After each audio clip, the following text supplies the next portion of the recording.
কি হয়েছিল তোমার? কি সমস্যা এসেছিল? কানের সমস্যা। কি হতো? কানে কি প্রবলেম হতো? কান মানে পৌঁছ আসতো, ঢপ ঢপ করতো, বাজতো। আচ্ছা, কানে শুনতে পেতে ঠিকঠাক? না, তখন শুনতে পেতাম না, এখন অপারেশন করে শুনতে পাচ্ছি। তো দুটো কানে অসুবিধা ছিল না একটা কানে অসুবিধা ছিল? দুটো কানে অসুবিধা ছিল। দুটো কানে অসুবিধা ছিল।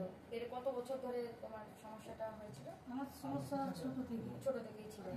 অনেক জায়গায় দেখিয়েছি? অনেক জায়গায় দেখিয়েছি, সেখানে এসেছি। আচ্ছা, অন্য জায়গায় অপারেশন? না, আমার অন্য জায়গায় অপারেশন হয়নি, এখানেই হয়েছে অপারেশন। আচ্ছা, তা তোমার কত মাস হলো অপারেশন হওয়া? কতদিন হলো? 1.5 মাস হলো। 1.5 মাস হলো। এখন তুমি কেমন আছো? ভালোই আছি। ভালো আছো? শুনতে পাচ্ছ আগে থেকে? হ্যাঁ, শুনতে পাচ্ছি। হ্যাঁ, আমরা 1.5 মাস আগে ওর টিম্প্যানোপ্লাস্টি করেছিলাম, এখনো একদম সম্পূর্ণ ঠিক হয়ে গেছে। আমরা দেখাচ্ছি কানটা, পুরো গ্রাফট জুড়ে গেছে। আমরা অন্য কানটাও করবো আরো কিছুদিন পর।